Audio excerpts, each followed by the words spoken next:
So I wanted to share a amazing mamish, like people use the expression mind-blowing, amazing, but I mean this is just a different level. I don't even believe that there's a similar style of Torah study that of the Rebbe's father in history. Just mind-blowing, mamish mind-blowing. So I heard this teaching from Rabbi Duba, who was a very brilliant scholar in the Rebbe's father's teachings, and I'm not going to convey even 10% of it, but even what I'm going to convey, which is about 5% of it, is also mind-blowing. It's about the Rebbe's father wrote a lot of teachings about the Megillah, among many things else, other holidays, but the holiday that he explained the most was the holiday of Purim. So in the holiday of Purim, the Gemara discusses the origin of Mordechai. The Gemara says, Mordechai minater minayin. What does it say in the Torah? Everything comes from the Torah. What does it say Mordechai? The Gemara says Mordechai comes from the words in the Torah about the spices of the incense, Mira Dachya. Mira Dachya is the source for Mordechai. Mordechai is connected, for various reasons, to this spice. And you look at the name Mordechai is similar to the words Mira Dachya, the crushed mir. Mir is one of the spices of the Ketores. Mira Dachya is similar to Mordechai's name. So his father notices, 1 second, it's not exactly the same as Mordechai's name. Mira Dachya has an extra 3 letters. It has an extra Yud, an extra Aleph, an extra Aleph. Mira Dachya. It's Yud, Aleph, Aleph are extra beyond Mordechai. Why those 3 extra letters? If the Gemara wants to find the source of Mordechai, they should be exact. If it's not exact, there must be a reason. Question number 1, he asks 15 questions. I'll tell you 2 more. Another question he asks is, why those 3 letters, of all letters, why those are the 3 letters that were chosen that are extra? Why is it in that order? First the Yud, then the Aleph, then the Aleph. Of all the letters of the alphabet, why are those letters extra? Why in this order? And why those 3? Why in this order? So he explains something unbelievable. The name of Hashem, which means concealment, is Elokim. Elokim is Hashem's name, which means concealment. There is a way Hashem reveals himself in a miracle, in Hashem's salvation. The way Hashem hides himself in nature. The word Elokim is the American equivalent to nature. Elokim is equal to 86, to Teva, to nature.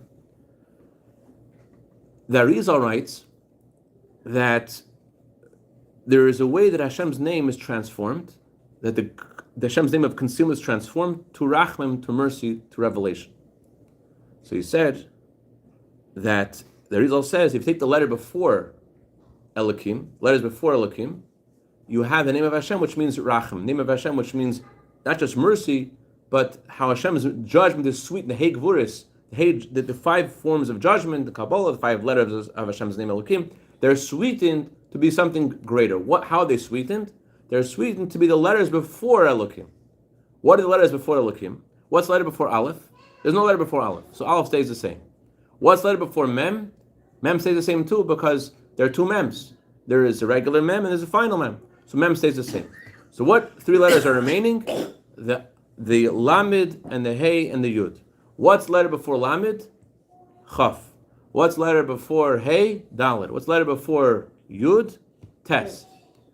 So that name of Hashem, it's a name of Hashem called Achtatam. Achtatam is the name of Hashem which is about the kindness which emerges after Hashem hides himself. Achtatam is about revelation which comes through darkness.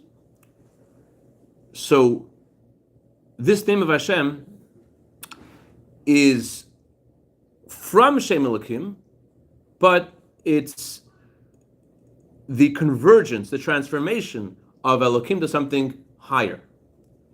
So how do we spell the Megillah? How do we spell Megillah? The Arizal says Megillah should be spelled Mem Gimel Lamed Hey. Why should it be spelled that way? Without the Yud. Kabbalah, different reasons, only without a Yud. The numerical equivalent of the 3 main letters of Elokim, the ones that don't change, what's the gematria of Lamed Hey and Yud? Lamed Hey and Yud equals to? 45. Lamed Hey and Yud is equal to 45.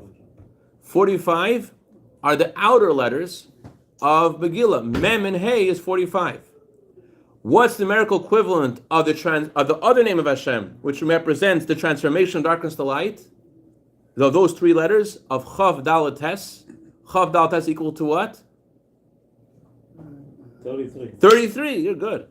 33 are the inner letters of Megillah. The external story of the Megillah, the Mem and the He on the outside, that's concealment.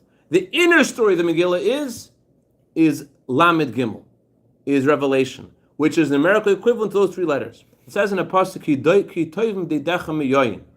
That means the Jew says to Hashem, your love is better for me than wine. This pasuk is talking about the love of Hashem to the Jewish people and comparing it to wine. Wine emerges from grapes. So the idea of Hashem showing us love is that there's a period where you don't see the love, and then there's this relief of Hashem showing us the salvation out of the darkness. So the words Toyim Deidach Meyoyin are also the Rosh Tevis of those words. Aleph goes on Hashem, and the Rosh Tevis of those words are Achdatam. That's that name of Hashem. Okay. So Esther, she wants to annul the decree of Achashverosh. The name of Miradachia, the word that we said before, that was the miracle, that was the source of Mordechai in the Torah, is Miradachia. How much is Mira? No, you're the Balatur Vitali. How much is Mira? Mira is 251. I'm sorry, what I didn't ruin it. You're about to get it. Go ahead. Mira is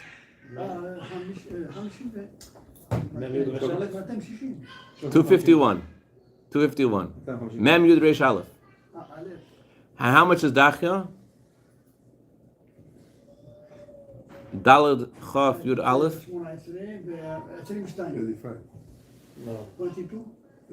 35. 35 plus 251 is equal to 286. 286 is the word for Pur. Pur is 286 in general is associated with the name Elokim. Don't ask me how, but 286 is associated with the name of Elokim. That Elokim could be added in different ways and called Meruba, squared, whatever. 286 Elokim. Pur is the name of not the salvation of the Jewish people. What does Pur mean? Pur means the lottery that Haman made. So Miradachia is the problem. Miradachia is a concealment. Miradachia is what Haman did, the external story of the Megillah. What is Mordechai? Mordechai is the one who brought the salvation from the poor.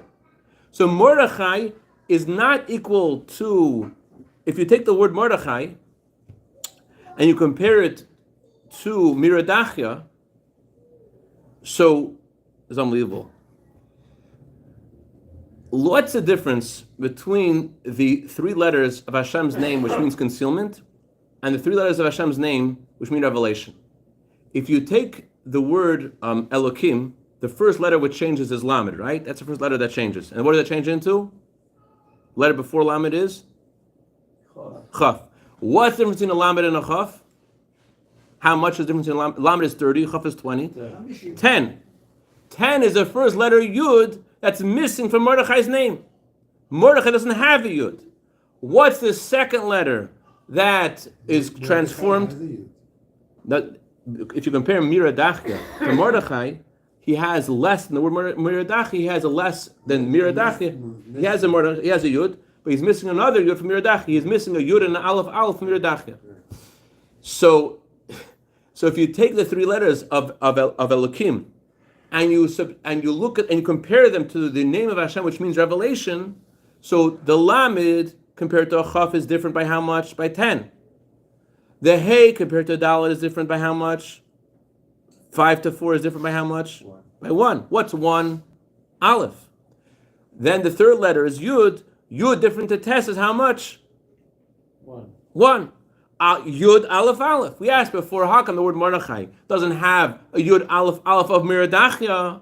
Because what's Mordechai about? Mordechai is about the rectification, taking away from the name of Hashem, which means concealment, and instead to bring the revelation. Mordechai is about the energy of Hashem, not the way it's filtered, the way it is above the filter, the way the revelation of godliness. That's why Mordechai is missing the Yud and the Aleph Aleph. It's not about the Yud and Aleph Aleph, which would get us to Elokim. It's about Achdatam. This also explains something else. What did Esther say?